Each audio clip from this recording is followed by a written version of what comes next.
Alright, Nick, can you get a mic check?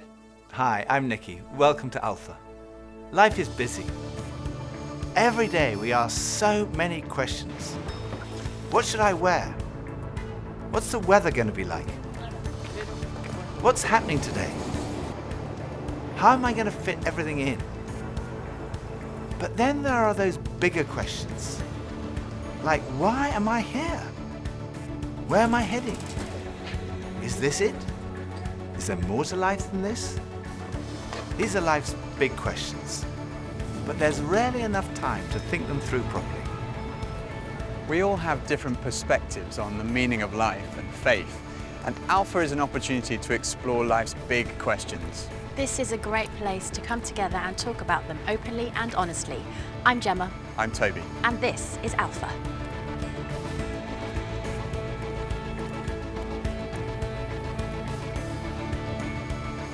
If it turned out that God was real after all, Let's have a little think about this one. I'd ask if I could be squeezed in as someone's +1 to heaven. I don't know. I don't think I would ask anything. When am I going to be rich? Why everyone doesn't have a relationship with you? Are you real, God? Where are you? Is there a map to this? Is there a structure to this? Why are we suddenly the only ones in the universe? So apparently. Why am I here? Is this what you expected? What's the purpose behind all this? I'd ask him why. What's the gain for him? But more importantly, I think I'd ask him how. I would probably ask why is some of the bad things that are happening today happening? When am I going to win the lottery? Growing up, I've lost a lot of people. I wouldn't have to answer for that. I know what matters, I guess, and it's not the complicated things. So what question would you ask, do you reckon? Where's the nearest Greggs? Friends of mine told me that the first night they came to Alpha, they sat in their car for half an hour waiting and watching people going in. And eventually, when they'd seen enough normal-looking people going in, they thought they'd give it a try. And one thing that might be going through your mind is, am I going to be the only one there who doesn't believe all this stuff, who's not a Christian, that doesn't go to church? Well, if that's you, then you're in the right place. Alpha is designed for people who wouldn't call themselves Christians or who are not regular churchgoers. It might feel a bit strange to be discussing life and faith with people that you've never met before. But the best thing about Alpha is often the great friendships that are formed over the weeks. For much of my life, I was not remotely interested in Christianity. In fact, I don't think I'd ever come to something like Alpha. I was not brought up as a Christian. My father was a secular Jew. He was an agnostic, and my mother didn't go to church, and I had no interest at all in Christianity. First of all, I just thought it was so boring. Everything to me about church, Christianity, religion was just dull and dreary. And it kind of made me feel a little bit guilty. I didn't know why, but I just didn't want to have anything to do with it. And I also thought it was untrue. I thought I'd sort of thought it through, and I'd come up with these intellectual objections, and I called myself, very pretentiously, I called myself a logical determinist. And I quite enjoyed arguing with people who called themselves Christians. And at university, I had a bit of a reputation for being an argumentative atheist. And I also thought it was irrelevant to my life. I couldn't see how someone who'd lived 2,000 years ago, 2,000 miles away, could have any relevance to my life today. It just seemed outdated and irrelevant. But at the same time, looking back now, I would say something was missing. I say that because I don't think I was living in the moment. I was always looking forward to the next thing in life. So when I was at school, I was thinking, when I finish my exams, maybe that will be when I'm going to really start to enjoy life. I finished my exams, and then after about 3 weeks, I started to think there's got to be more to life than this. And I thought, well, maybe when I've left school, that will be what life's all about. And then I left school, and after about 3 weeks, I started to think, there's got to be more to life than this. I thought, well, maybe the answer is to get a girlfriend. And somehow, I don't know how I managed it, but I managed to find a girlfriend. Again, after about 3 weeks, I started to think, there's got to be more to life than this. And basically, there was something missing. I was longing for more. The actor Jim Carrey once said, "I wish everyone could get rich and famous and have everything they've ever dreamed of, so they would know that's not the answer." Some people dream of having their name in lights, of fame and fortune. Some people dream of finding happiness through relationships, careers, money, whatever it may be. But do you ever get that niggly feeling that as good as those things are, there must be more to life? Yeah, all too often life just doesn't turn out the way we think it should. And even when it does and we achieve our wildest dreams, it's somehow never quite enough. It just doesn't satisfy. It's like there's something missing. The comedian and actor Russell Brand said, "Drugs and alcohol are not my problem. Reality is my problem. Drugs and alcohol are my solution to fill up a hole inside me." And Jesus said, "I am the bread of life." In other words, I'm the one who fulfills the longing that's deep inside every human heart. Jesus claimed to be the one person who can satisfy that spiritual hunger.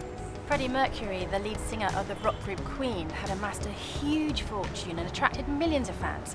But he admitted in an interview shortly before his death that he was desperately lonely.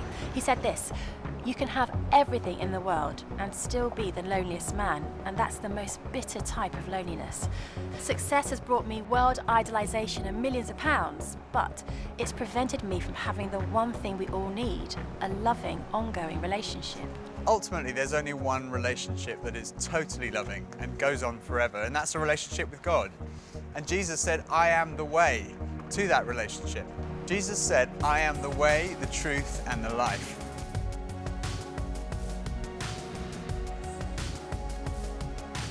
What makes me happy? These guys. Yeah. Yo, much. did you see that hesitation? Spending time with friends. I agree. Living free, doing what I love doing, and that's creative artwork. I like cars.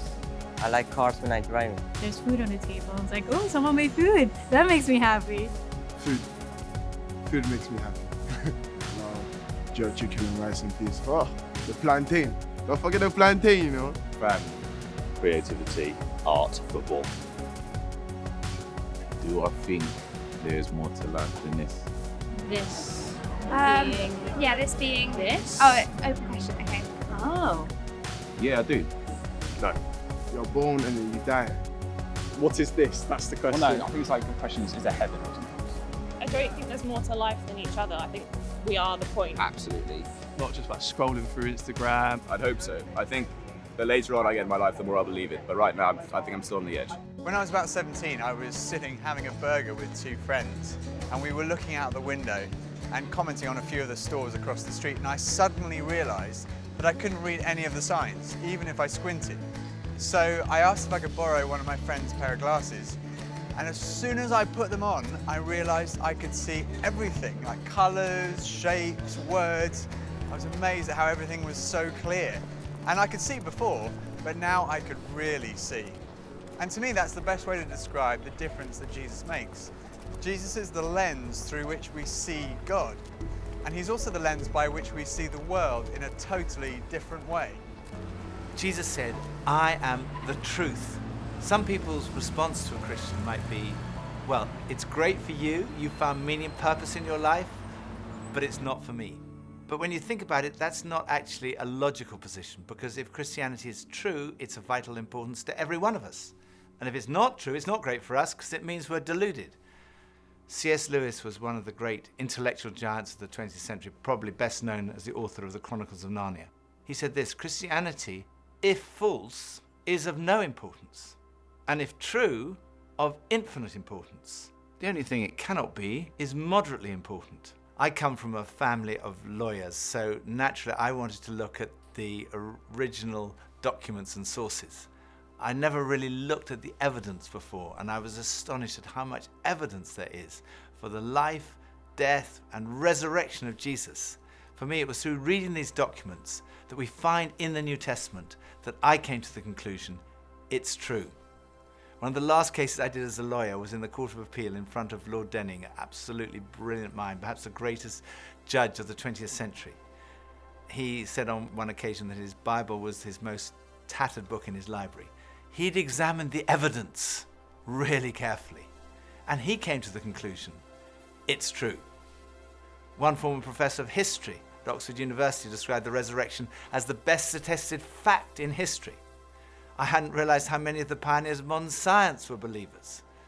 Descartes, Newton, Kepler, Galileo, Locke, Copernicus, Faraday, Kelvin, Pasteur. Francis Collins, one of the greatest scientists of our time, was director of the Human Genome Project, mapping the 3 billion letters in the human DNA, considered by many to be the most significant scientific undertaking of our time.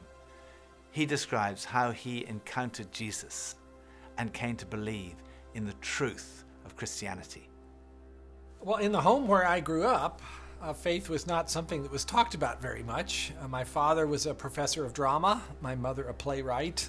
When I went to college and those discussions in the dorm late at night about religion began to occur, I had no particular reason to attach value to a faith system. It had never been something I was familiar with or had internalized at all.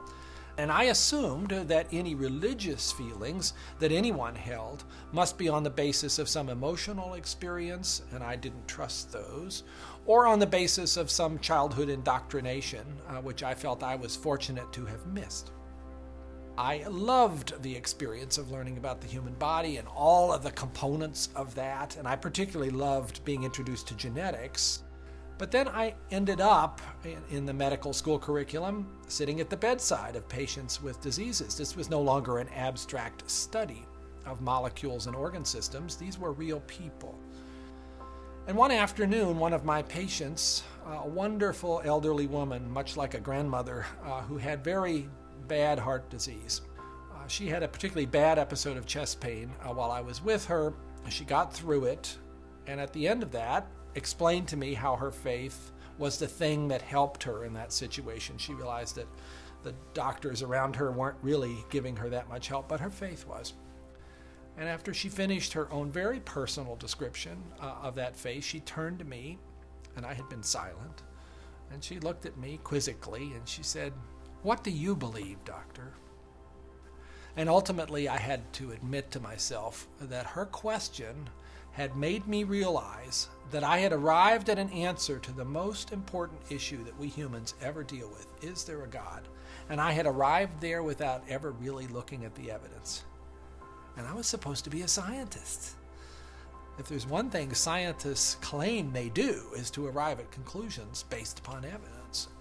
And I hadn't taken the trouble to do that.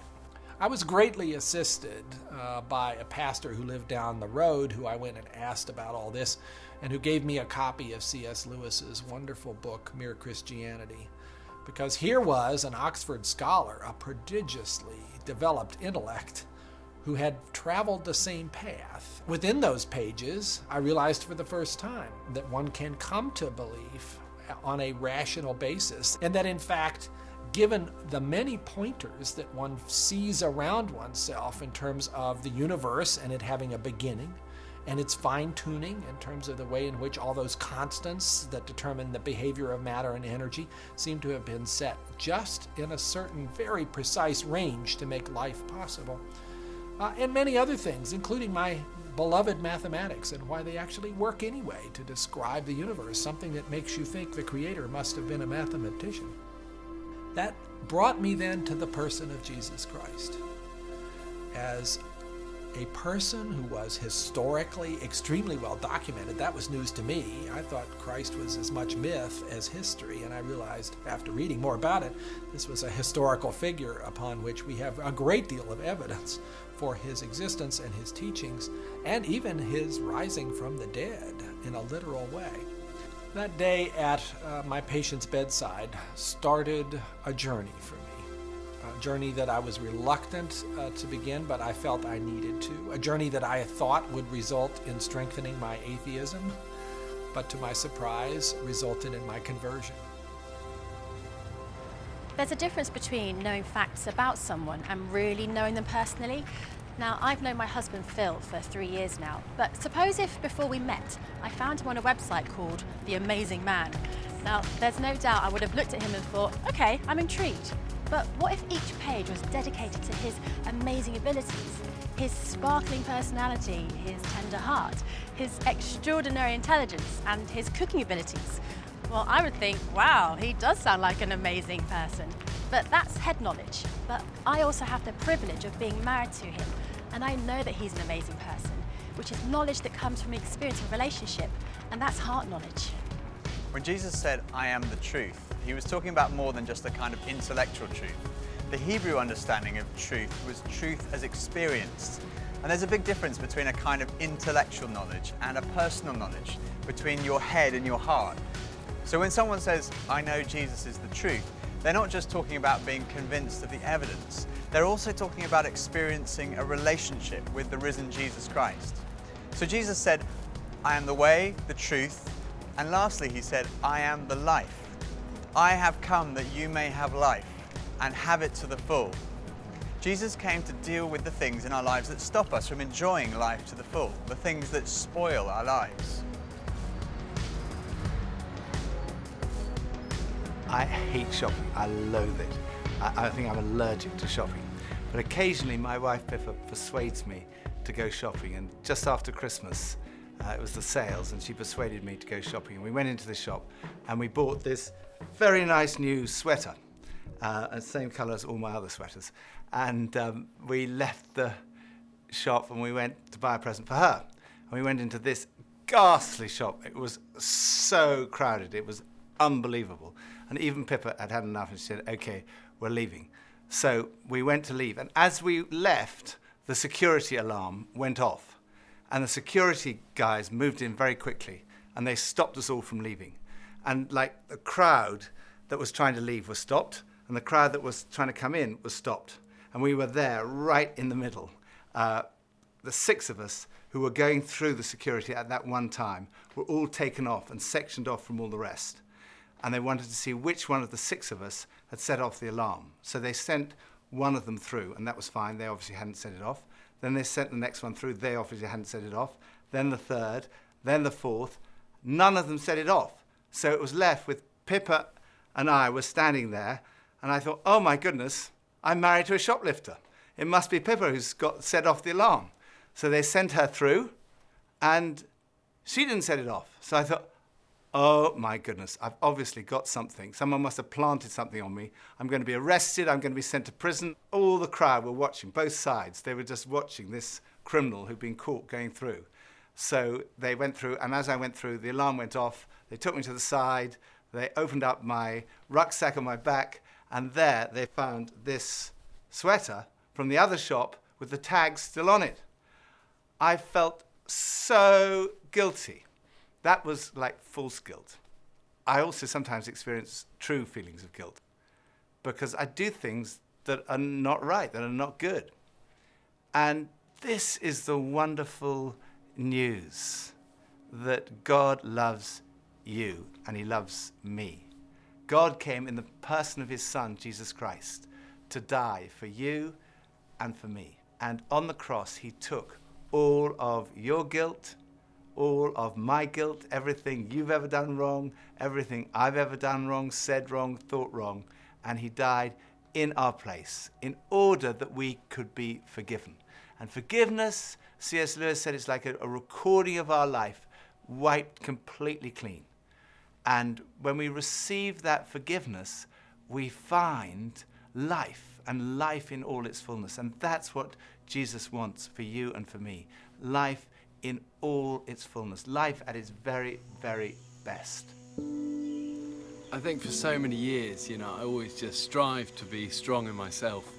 And it was as if that all I needed was me and my buddies and, we'd be like invincible. But the truth is, none of us are. And I don't want to do this thing called life. I don't want to do it on my own. And it kind of feels like my longing for this light inside is now stronger than my fear of what others might think. And people often ask, well, doesn't that make faith like a crutch? And, well, maybe, but, what does a crutch do? A crutch helps you stand, and it makes you stronger. And in that case, sure, I need a bit of that. But especially when it's so much more than that.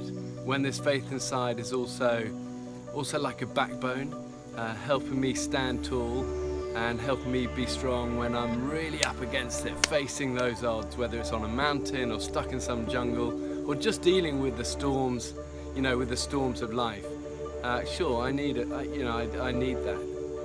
But at heart, my Christian faith says that I'm known to Christ, bought at a price, blessed with light, Faith says that we're loved regardless of our mess, regardless of how many times we fall down, and that Jesus somehow picks me up. And sure, you know, I'll reach out to that. Why wouldn't I? I used to think Christianity was boring, untrue, and irrelevant. But when I read about Jesus, I realized he was anything but. Jesus said he's the way to God. He's the one who brings meaning and purpose to your life. He said he's the truth. He said he's the life. That true fulfillment is found in a relationship with God through him. Alpha is a place where you can be yourself. You can say what you think and challenge everything. No question is too complex or too simple. And what your point of view is as important as anyone else's. And over the weeks ahead, we are going on a journey together, an adventure to explore the questions of life, faith, and meaning. Think of it this way. If you live to be 70, you're going to spend 20 years and 3 months asleep, 10 years and 5 months watching TV, 5 years and 9 months in some form of transportation, 7 years and 6 months eating and drinking. You have approximately 570,000 hours left to live. So why not spend less than 24 of them asking life's biggest questions? Welcome to Alpha.